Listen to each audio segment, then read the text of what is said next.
Good evening, my friends. It is round 2 of Draft for Upside for the night. Joining me again, Mr. Emmerich, after a wonderful, and I might add, fantastic esports show we did before this show. It was fantastic. I, of course, Johnny Danger, and with me, Brewery Mark.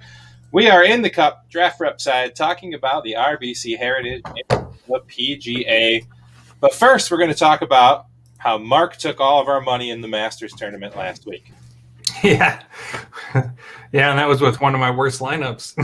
Yeah, it wasn't pretty, man. There was 6 of us. Only 3 of us got 4 of 6 golfers through. It was gross. And Chris would have played, but it wouldn't let him play Kevin Na more than one time. So, I mean, I would have been right there. I mean, I don't know what your score was, Mark, but I would have played Kevin Na just because I had to. And my Kevin Na lineup was actually pretty good. Yeah, I did manage overall. I got 1 6 of 6 lineup through, and did pretty good with it. I made about $30 on my total investment for the weekend, and I had 3 players in the top 10 and 4 players in the top 20. So not a bad mix. But if you don't pick the winner in a tournament like that, you're not winning anything significant.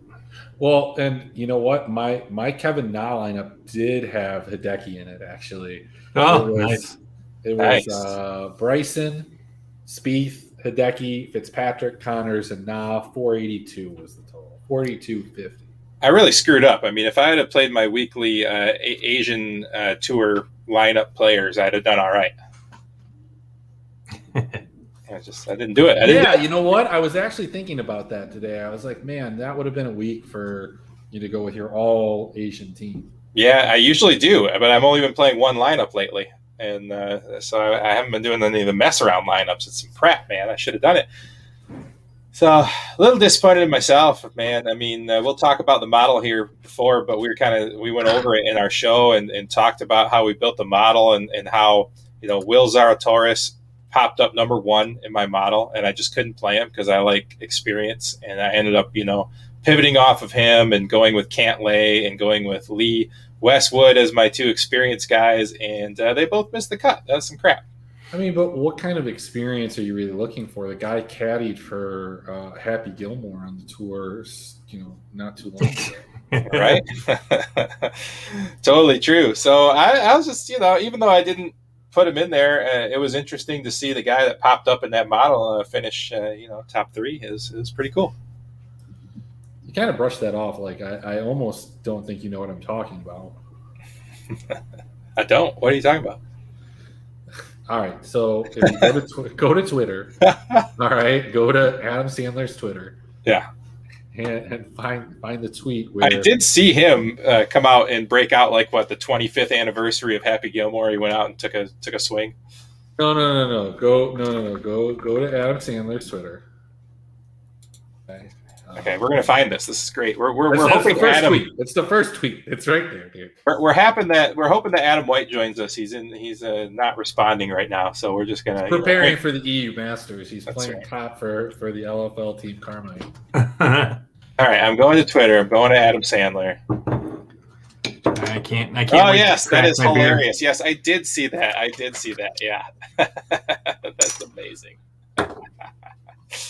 I did see that. That is awesome. Yeah, that's really good. Yes, for people that aren't seeing, because I don't have my screen share on right now, Will Zalatoris looks like a 10-year, 15-year older kid than that Happy Gilmore used as a caddy with the flowing reddish blonde hair. It's a big old nose. It was awesome.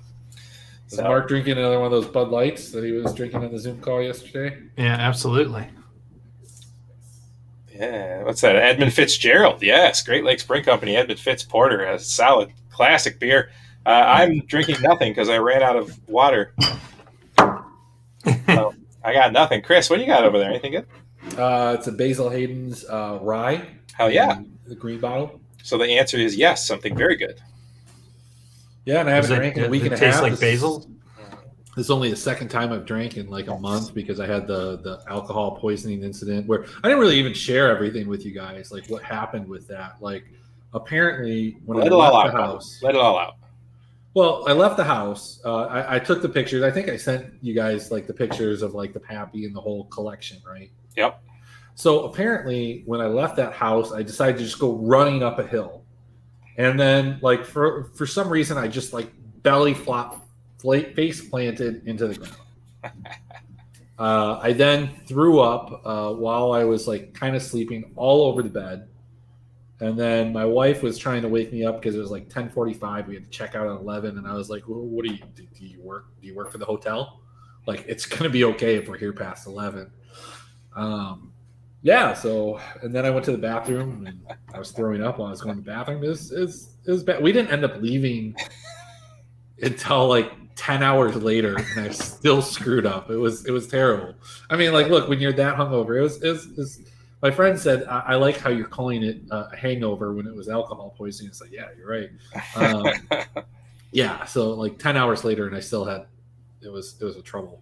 I had to drive 9 hours. But yeah, funny stuff, man. Dig it. I lost my train of thought because that. It's the first time drinking whiskey since then, so I don't know.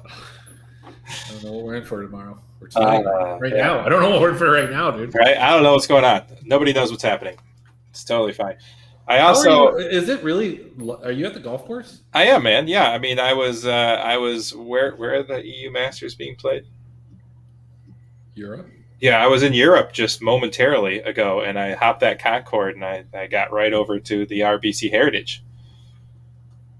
Nice. Flew right over there. It's fast plane. It was awesome. They took one out of the museum and put you on it, huh? That's right, man. I mean, you too could have the money that I have if you come join us at ilogicmedia.com. We too will teach you how to have Concorde money. True story. Anyways, guys, let's get moving on. We're at the RBC Heritage, and Mark, tell us a little bit about this course, and then we'll start looking at the DraftKings pricing and all that good stuff. Yeah, so it's Harbor Town's the course, pretty famous course. It's on it's beautiful. Look at it. Beautiful course on Myrtle Beach. It's a nice coastal course. You see the lighthouse behind Danger. It's famous for that hole. Key things to remember about this course is it's a Pete Dye design. That means narrow fairways and greens with edges that fall off. They're very hard to stick your shots on. And this is one of the shortest courses on tour, which negates the long hitters. If you look at the history of the tournament, it's mostly ball strikers and iron players who win and make the top 10.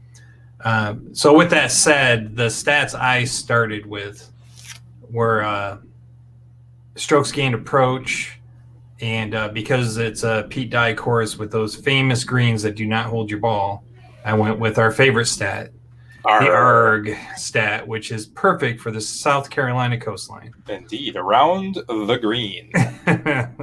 Around the green. We like it. All right, guys. Well, if you don't know what we're talking about, I'll share a little bit here. You can see this. This is Fantasy National Golf Club, FantasyNational.com. Someday, maybe we'll be paid to say such things. Someday. We keep hoping. Every week, we just hope that Pat Mayo hears us and will let us, just have a free copy of all the winning that we do with their stuff. So anyways, so you can go through a variety of different stats, and you can build your own model, basically taking your favorite stats that they have to provide, whether it be length off the tee, whether it be putting on Bermuda, whatever it is, they have a stat for it. You can find it there. It's fantastic. So these are the ones we kind of singled out for this week. We've got approach in around the green, kind of heavily weighted. We've got birdies are better in there, ball striking, and we've got greens in regulation. That's kind of what we weighted that on. So once you have figured that out and you click the load mixed results, then it spits you out a custom. Let's see, I got to switch this over to, why did that go away on me? I guess I just got to click the button, right? Yeah. Click the button. Click the button. It was all preloaded before. So then it spits out all the guys, and it starts out as DraftKings salary, but if you click it to my ranking and move them around, it takes you to the ranking that it spits out for you based on your stats. So the way I built that there, Mark, it came out with Charlie Hoffman and Will Zalatoris up top, Paul Casey, Patrick Cantlay, Matt Wallace, Cameron Smith, Abraham Answer. Some names that we're familiar with, and you can see the top guys still hanging on there with Berger and Dustin Johnson, Colin, Cam Smith, Cantlay are still up there. But interesting to see names like Matt Wallace, who I was really high on last week, did pretty well. Charlie Hoffman, I always like. It's sad because he doesn't have the big flowing locks anymore, Chris. Does that like dissuade you from using Charlie Hoffman as much as when you had the giant flowing blonde hair? I have no idea who he is, but he is pretty high in my model and made the cut. I'll discuss my model. It's a little different than yours. It's a little more simplistic. Yeah, go ahead. Tell us what you did. I just took everybody that had a 15% or higher chance of making the top 10, and then that's my pool. I like it. Yeah, that's all right, man. I mean, because look, when we're talking GPPs or we're talking anything, like you need multiple people in the top 10. And so you need people that have an ability to get into the top 10. And it's kind of like why I actually really, and we make a lot of jokes about Kevin Na. Well, you guys do. I'm dead fucking serious every time about Kevin Na. But like, except when he won. Like when it came to him last week, he had multiple like top 12 finishes. And I think he finished 12th last week again for like the third time. But that puts you at a place where, feasibly, his ceiling is in the top 10, maybe even winning. We didn't think Hideki was going to win, so Kevin Na can win. Kevin Na, Hideki lineup, obviously, like we discussed, is good. So, finding those guys that have good odds of making it into the top 10 is kind of a way to go, because when you're looking at people that are going to win and you're looking at like 20-30%, you're not going to be able to fill out your lineup with that. So you definitely have to go down. But if you can get everybody in there and you're playing the odds and you're playing 150 lineups or 300 if you play with your wife, you're in a good spot, right? They took that money away from that guy, didn't they? Or that girl. Publicly. Yeah. I mean, who knows what actually happened? He still plays. All right. Too funny. Yeah, well, I mean, back it up to Hideki winning last week, which I thought was awesome. He's a hell of a guy. He's a tour favorite. People love him. But I guess I got to drop my line is every time he's up there high in the price range, one of the things I always say is I just don't like playing him because he doesn't win in the big spots, and his salary is always up so high. I guess I gotta knock that line out of my lineup. But I mean, when you're looking at guys like Hideki, I mean, what's the actual knock aside from that is that he can't putt. Am I right? Yeah, he's got putting issues. Yeah. Well, but if the putting is there, he's consistent with his ball striking, and all the other stats are there. Yep. So like the stars align, and that's why I play Hideki a lot, because if he's just on that weekend, he's going to win. And I mean, that's how you need to play GPPs. Yep. It really doesn't matter what sport we're talking about. We're not looking for what's probably going to happen. We're like, well, what if this happens? How does this affect the lineup? And so it's like not a situation like I think the Tigers are going to score 10 runs, but like Jake Odorizzi's garbage and so are the Tigers. But what if he's more garbage than the Tigers? Right. Like, that's the kind of the thought process. Yeah.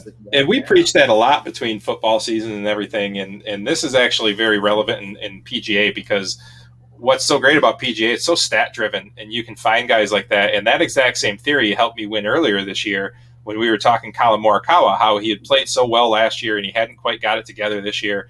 And I was on here with Adam and we were talking about how basically his putting was so bad. And I just looked at him like, yeah, but like he literally was like top 3 in every stat for that golf course that you could name. The only thing that was wrong was putting. And so we basically said, if his putter's hot, he's got it. And then, of course, he gained like, 1.5 strokes putting that week out of nowhere and took the whole thing down. So, yeah, we talk about that a lot. It's one of our favorite strategies here. Well, and I mean, it is, you're looking at the kind of the range of outcomes, and you're certainly, if you want a top 1% outcome, that like you're looking for people that are in their top 1%. A guy like Kevin Na, again, for just an example, this is a guy that dating back to 2011, going from 2011 to 2019, because they didn't play in 2020, has finished 9th, 8th, missed the cut, 4th, 39th. Probably wasn't feeling good that day. Missed the cut, and then 10th. Like, that's a guy that you want to have in your lineup. Like I think you start and end your lineup with Kevin. Now I don't even know if you can play him 2 times, but I would. I know you would. I know you would.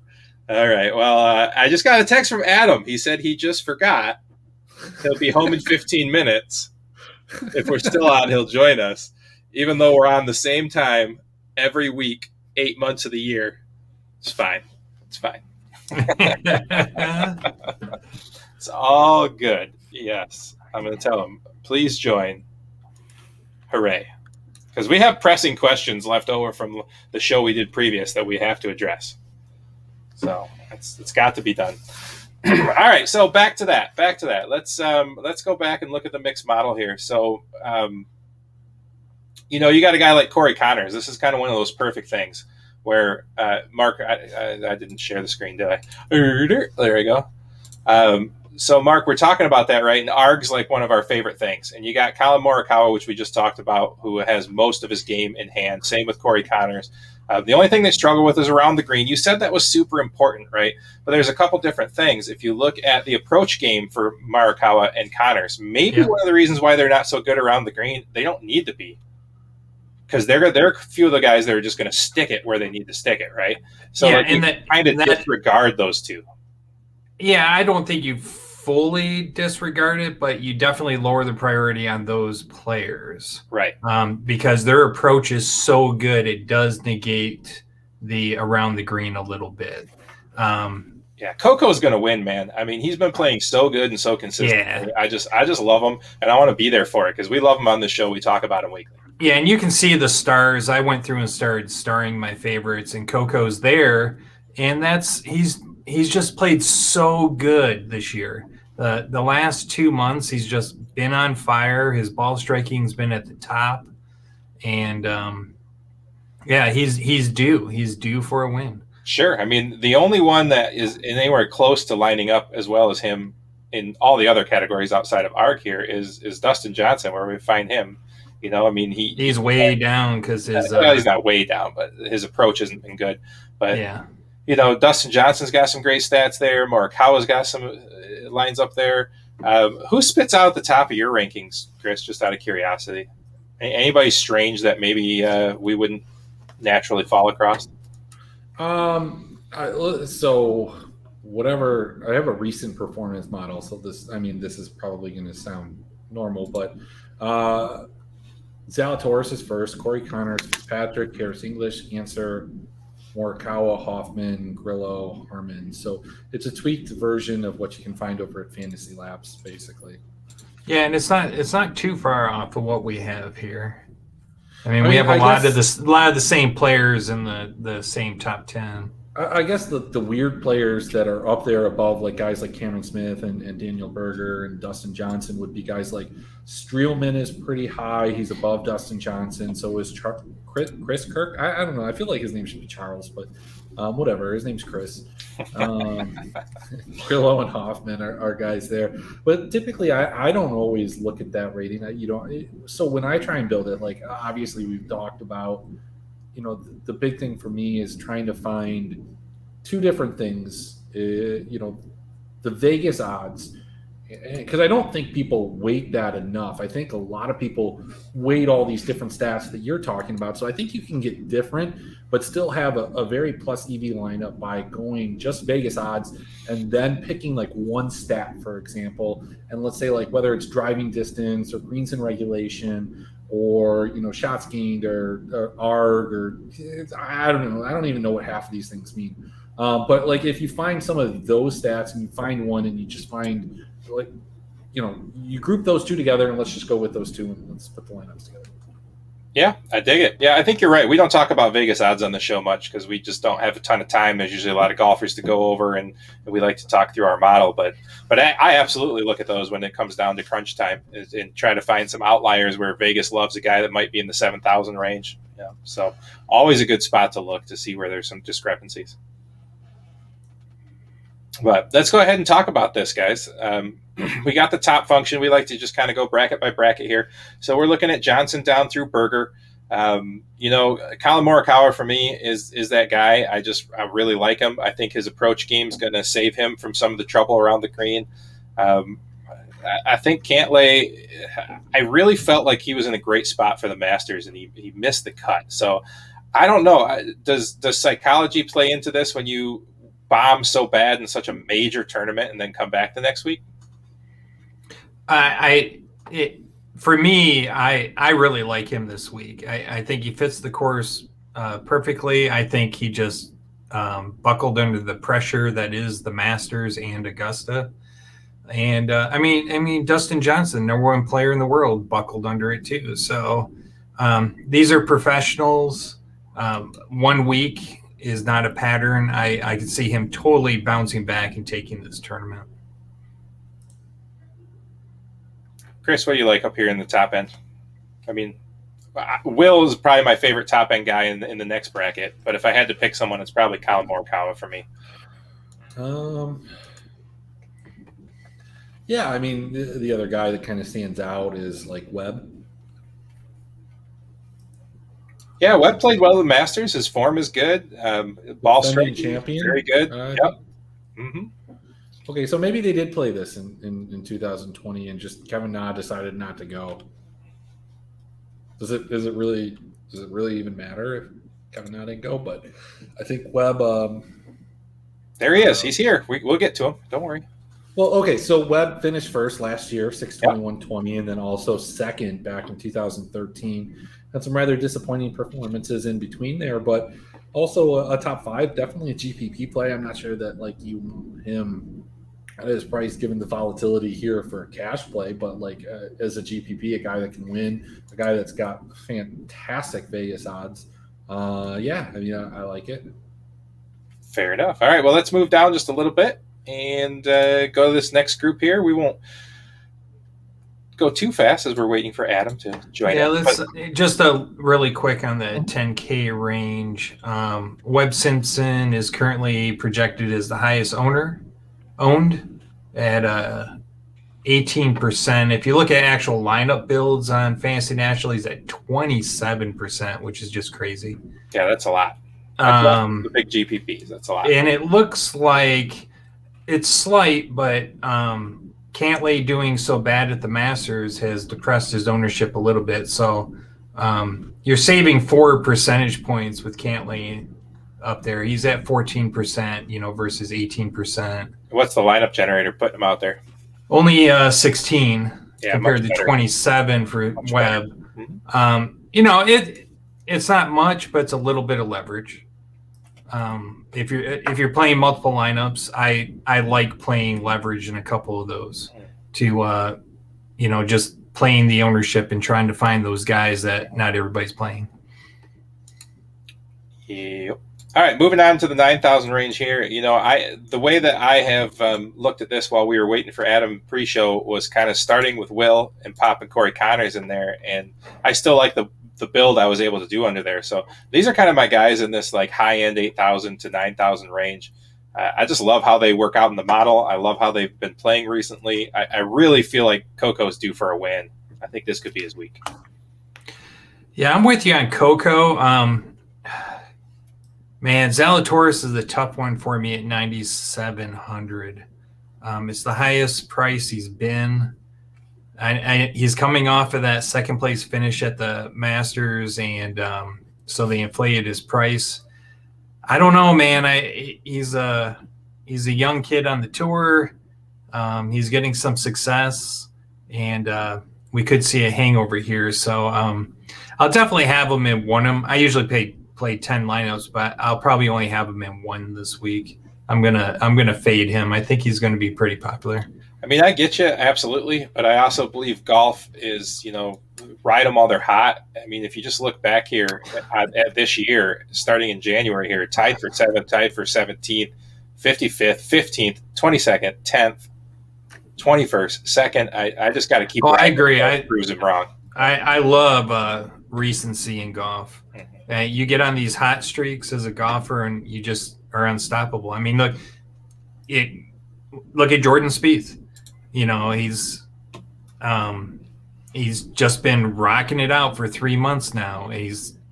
And there doesn't seem to be anything stopping him. He just hit a groove, and this is after 5 years of nothing. So how many? And we probably went over this, and I was just infatuated with Kevin Na and his price and his stats, and I was looking at it.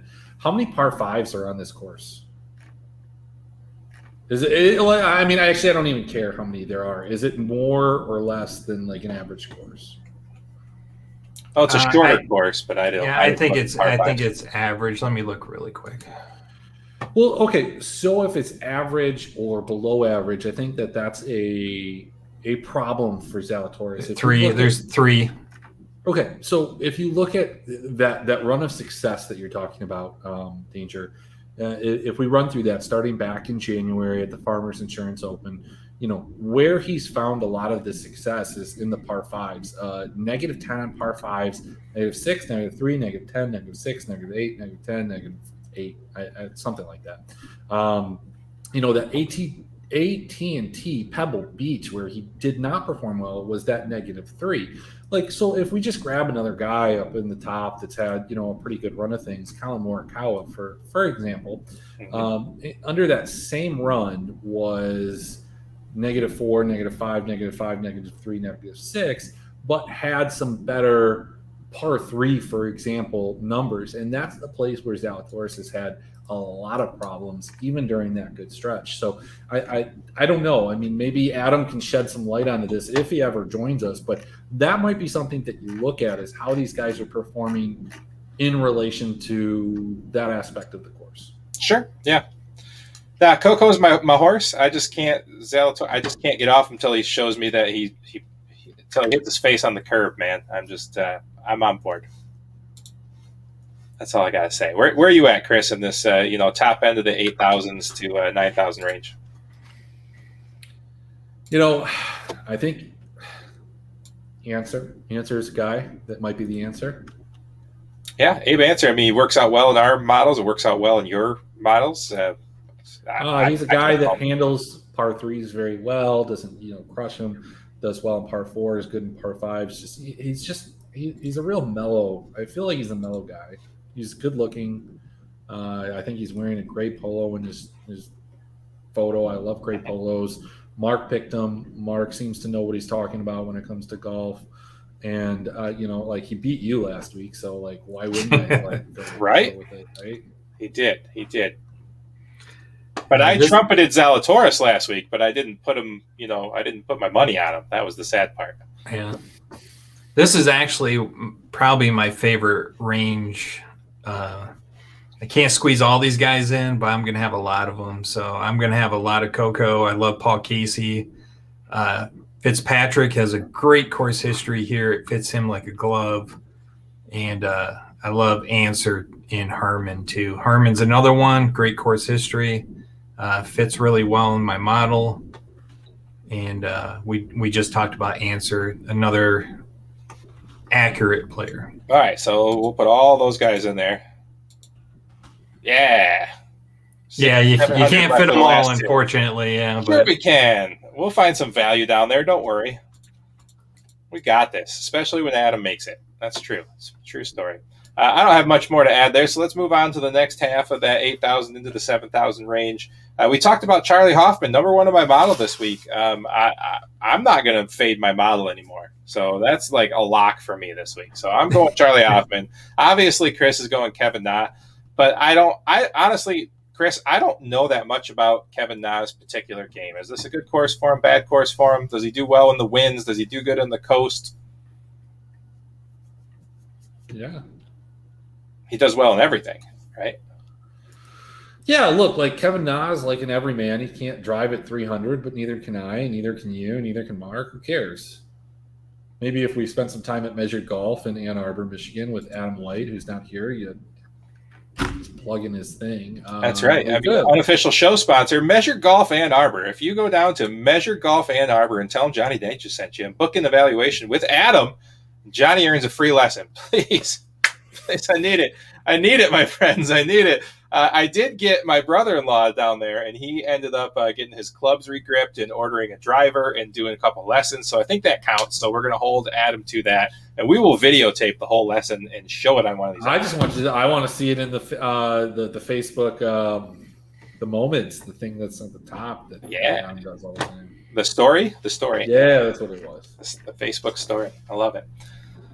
I dig it. All right, Mark, what else? Where did we leave off? I got confused. Here we are. Kevin Na, he likes Kevin Na. I like Charlie Hoffman. I don't know that any other of these names really pop for me. Let me go back and look at the model while you tell me what you think. I see Wu pop for me until I looked at his ownership. He's number 3 in ownership right now, so I'm going to review that later. If he stays super high ownership, I probably won't play him.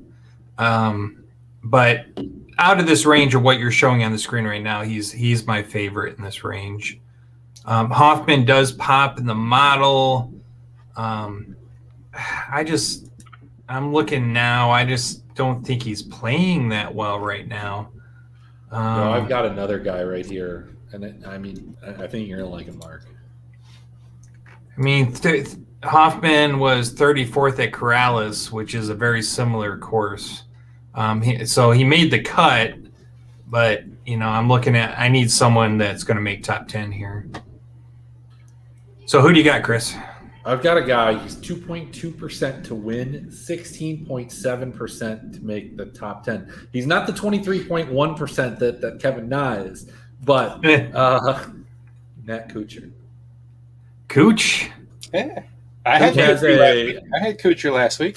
Kuchar has a storied history here. Let's go back to 2014 where he won here. 5th and 15, 9th, 11th, 23rd, 2nd.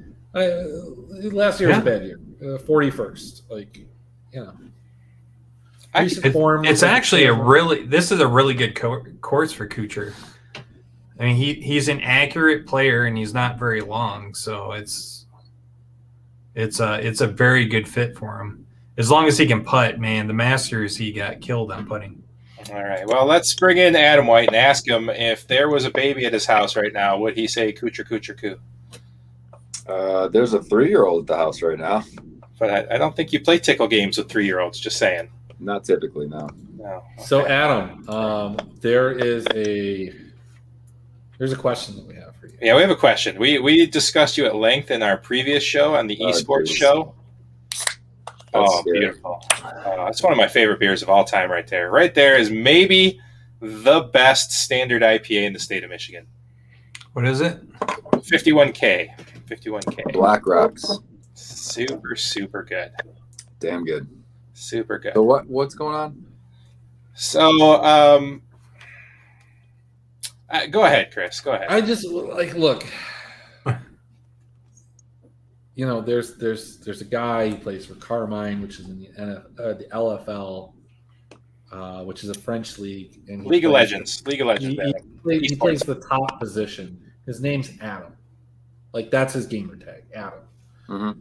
We wanted to know if that's would you play the top position? Is that your spot? I'm typically an on-top guy, yes. Yeah, as opposed to bottom. We thought so. No, we're talking about lanes here too. We're talking about lanes. Bottom lane, League of Legends. In the Rift. lane. In the Rift. Yeah.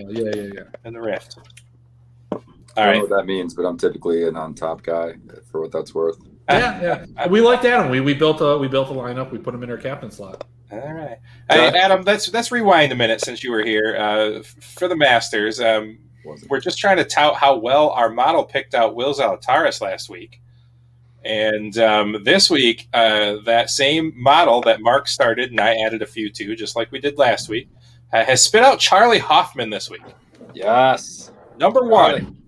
Charlie Hoffman. Although I feel like since the long hair is gone, his superpowers have dwindled. I don't know. He's been playing some pretty great golf. Nobody can make birdies and bunches like that guy. All right. So our mixed condition model, Adam, we ended up using – I lost it. Where did it go? There it is. We ended up using highly favoring approach and arc and ball striking with a little greens and regulations and a little birdies are better. What do you think about that? Any weight on driving accuracy? No, not necessarily. No. Yeah, I figured the ball striking takes care of it. Yeah. Yeah, I originally threw fairways gained in. I just didn't like the way it turned out. You're messing with the model, man. That's all right. No, I like where you're at overall. There's there's just not a lot to love up top. I mean, are you playing DJ at 11-6? He hasn't been playing very well. No, I'll fill you in real quick. So let's. No, we're building. We're starting with Kevin Na, and then Yep. we're going to Matt Kuchar, and then we're going from there. That's right. So we'll fill you in real quick. We were kind of liking Simpson and Morikawa up top. We liked Coco and Casey and Answer in that middle section there. And then you've kind of caught us up here. We're at Kevin Na and Kuchar and Hoffman. So that's kind of where we were before you came on. Yeah, I love Na and Hoffman. Chris, your boy Na had a great week at the Masters last week. For him to finish top 15, actually, I think he finished tied for 12th. Got his exemption in the next year. Which is the third time he's finished tied for 12th, actually. For exactly tied for 12th? Exactly. I don't know if it was tied, but he finished 12th at least several times in his career. So we talked about one thing that you missed was you guys have your model. My model's a little bit different. I kind of separate it and eliminate anybody that doesn't have the ability or the Vegas odds to finish in the top 10, 15% or higher. So I'm basically looking at 14.5 if I need to, but 14% or higher top 10 odds. And so a guy like Kevin Na, I think, especially even at the Masters or this tournament or any place that, he has regularly finished in that spot, he always has that ability to reach the ceiling of getting into the top 10, which is what we're looking for, and maybe even winning. And that's why every week's Kevin Na week. Most weeks seem to be Kevin Na weeks these days. Well, look, I just looked. He's not on Cameo, but I am. I watch weekly for that, dude. Weekly, trust me. I have it installed on my phone, and then once a week, I open that thing up and look at Kevin Na's out there. I am going to try and use some measured golf credentials to try and book him for a corporate event. Well, I wish you luck. We'll see how that works out. Yeah, We'll work on it. Nice. All right, so jump in. We're on the screen here. I don't know if you can see it on your teeny tiny phone. Get a freaking computer. It's a big phone. We're at Harris English down to Kevin Kisner. We have said that we like Siwoo Kim, Kevin Na, and Charlie Hoffman. Yeah, I'm definitely with you there. I like McIntyre. Not too. Yeah, Bobby Mack got a great finish at the Masters last week. Hey, remember when I said Bobby Mack would come out of that foursome in the match play tournament? You did, and he actually played great last week at the Masters too. Yeah, and 7,800 for how well he's played in the last month is really nice, and I think it's just because he's a nobody name still in the general public, Yeah, and there's not enough strokes gained data on him in the States to support playing him if you're a stat guy. So you can still fly under the radar a little bit. I dig it. All right, let's keep moving. Mark, what do you think of this here? We're down into the mid 7,000 range. We're going to start with Fancy Pants Poulter and work our way down to Brennan Todd down there at 73. So go ahead and give us a start here. Who do you like here? My favorite player is Fancy Pants, Ian Poulter. He's got a great course history here. He does good on coastal courses. Like we said before, this isn't about distance; it's about accuracy. He fits that model perfectly. I'm all in on Poulter this week. And going further down, I do like Streelman, and that's probably about it in this range. Sebastian Munoz continues to always be like 25th in the model of every model that I build. So he's always kind of an interesting name. Mm-hmm. He's usually very low priced and is very consistent at making cuts. So I like him here. Chris, what you got? My favorite player, sub 8K? Yeah, 76 to 73, somewhere in that range. 76 to 73. That's what's on the screen. Yeah. Chris Kirk is the guy that has the best odds here. Chris Kirk and Grillo were the two that I talked about. Brendan Todd, Streelman. Below Streelman, I have nothing. So, Chris Kirk. Yeah, he's been playing great, and his price has not changed at all. I don't understand it. It's like when Ortiz was playing a great stretch of golf earlier in the year, and his price just stayed in the mid sevens. Just play Chris Kirk. Right. In my mind, he's basically a free score. It's a great event for him. Sets up very well. I would play him all day, every day. Yeah, and if I remember correctly, Tony's show last night was all about Chris Kirk as well. So. As it should be. Yeah. This might be the week he gets his dub. Good. I'm calling Coco for the victory this week, by the way. Okay. I don't hate Coco. He played great last week. Holy crap. Yeah, Coco's my guy. He's not 6,900 anymore, that's for sure. Nope, he's not. All right, let's dig just a little bit deeper. I mean, this list goes forever. There seems to be a billion freaking player. Holy cow. It just goes and goes and goes and goes and goes. I don't even know what to do here. Holy crap. How about we do this? Mark, was there anybody sub 7,000 that really popped on your model that you want to talk about? And then we'll let Adam pick out a couple of gems, and then we'll recap and move along with our night.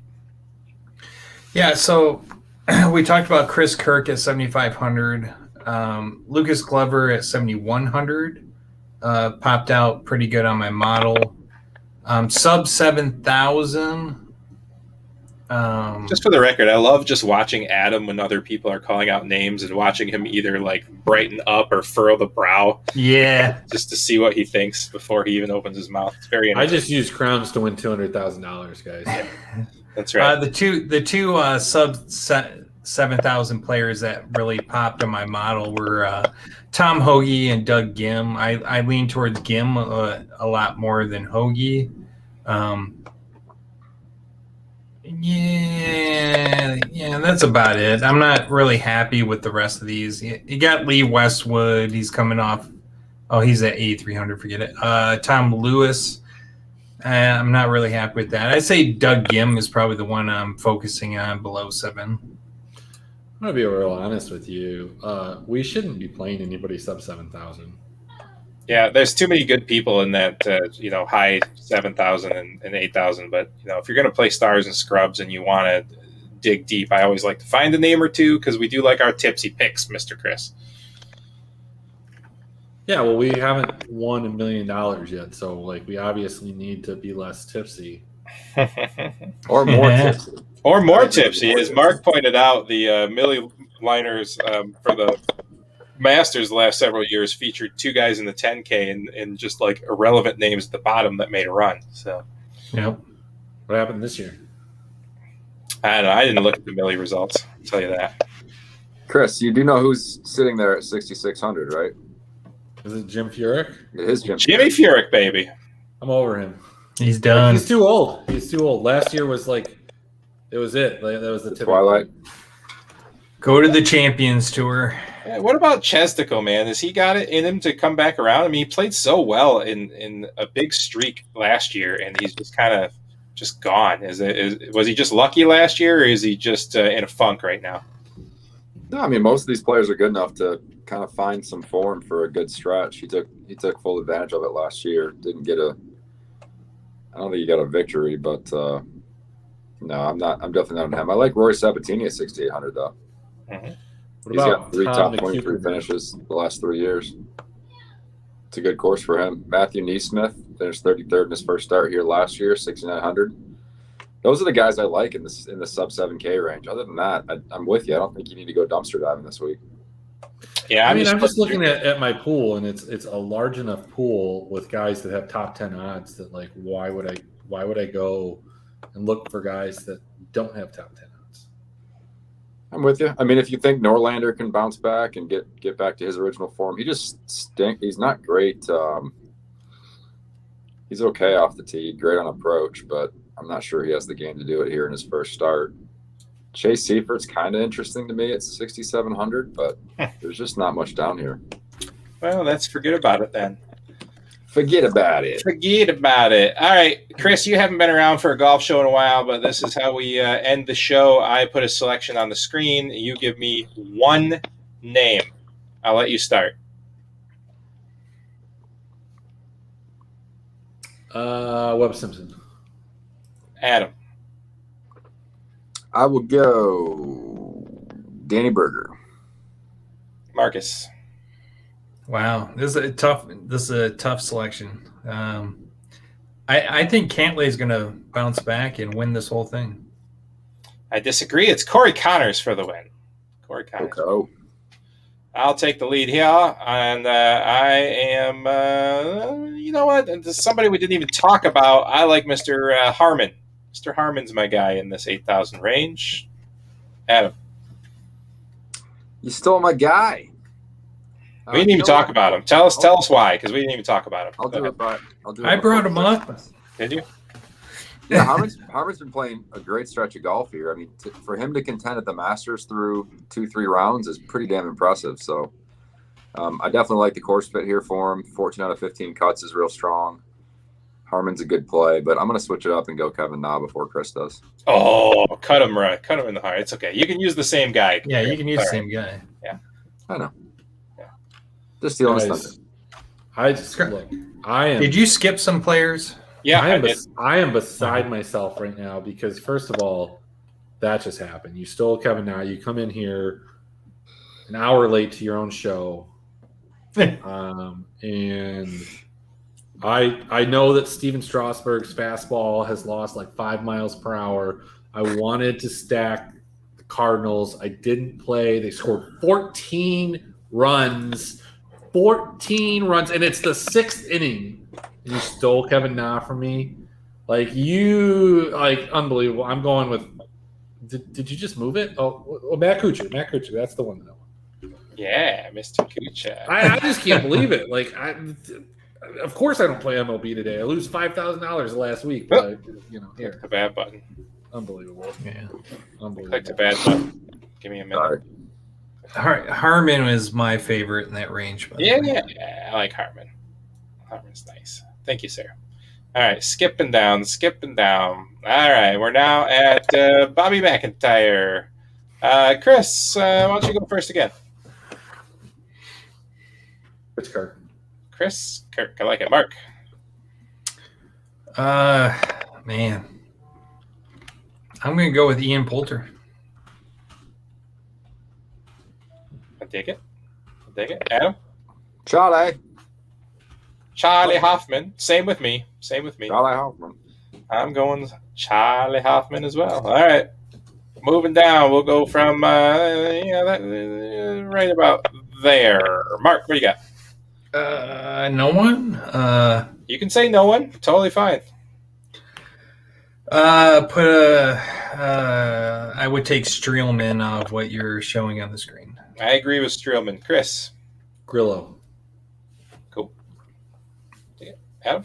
Brendan Todd. Mr. Todd. Get back on the Todd train.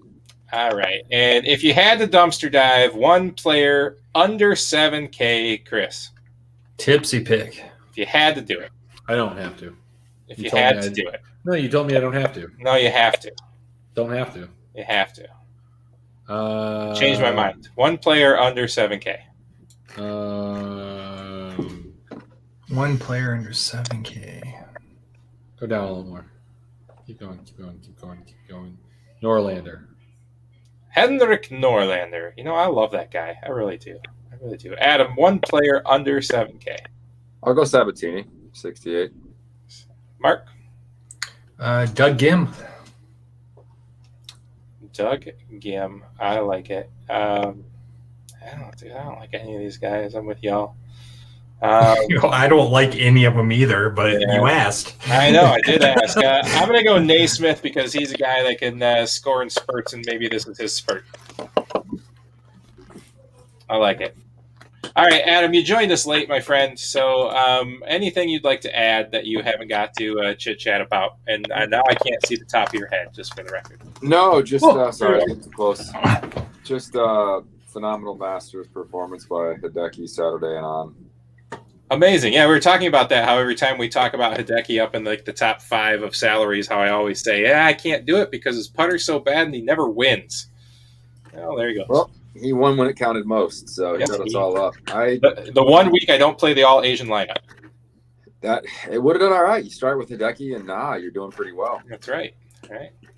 Yeah, we discussed whether or not you could play Kevin Na 2 times. Yeah. In the same lineup? Well, you start and end with Na, right? So sure, just bookend them. Very funny. Well, I'm going to have to throw a quarter lineup in and keep that streak alive. So, although I might have missed it last week, but anything else, buddy? How's work?